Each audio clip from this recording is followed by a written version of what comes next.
আজ আমার চ্যালেঞ্জের পঞ্চম দিন। আজও দেরিতে উঠলাম।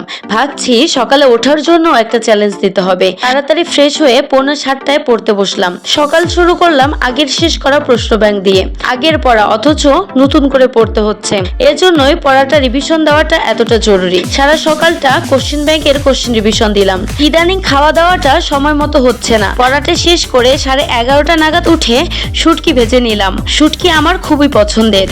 শুটকি ভর্তা করে ভাত খেয়ে নিলাম। ভাত খেয়ে আবার বসে পড়লাম পড়তে, কিন্তু খুব একটা মন দিতে পারলাম না। ভিডিও এডিট করতে বসলাম। শেষ করে গোসল করে পড়াতে গেলাম। আজ স্টুডেন্টের ভাই পিচ্চিটা, ওর নাম মুবিন, ওরে নিয়ে বিকেলে একটু হাঁটাহাঁটি করলাম। ও এত কিউট আর দুষ্টু, ওর প্রতি মায়া পড়ে গেছে। আজ টিউশন থেকে ফিরতে 6টা বেজে গেছে।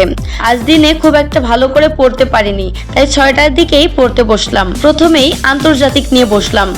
সন্ধ্যার দিকে একজন আপু এসে নাস্তা দিয়ে গেল, আমিও টুক করে খেয়ে নিলাম। আজ আর দুপুরে খাওয়া হয়নি, তাই খুবই ক্ষুধার্ত ছিলাম। আন্তর্জাতিক প্রায় 3 ঘন্টা পড়ার পরে ম্যাথ নিয়ে বসলাম। এর মধ্যেই শরীরটা অনেক দুর্বল লাগছিল, তাই কিছুক্ষণ শুয়েই ম্যাথ করলাম। ম্যাথ শেষ করে কিছুক্ষণ বাংলা নিয়ে বসলাম। রাত 12টা বেজে গেল, তাই আর দেরি না করে খেতে বসলাম। আজকে রাতের মেনু হলো পান্তা ভাত, দারুণ খেতে। খাওয়ার পর 1টা অবধি পড়লাম। 1টার পর আমার টার্গেট কমপ্লিট হলো। আজ তাহলে ঘুমাই, কাল দেখা হবে। Good night.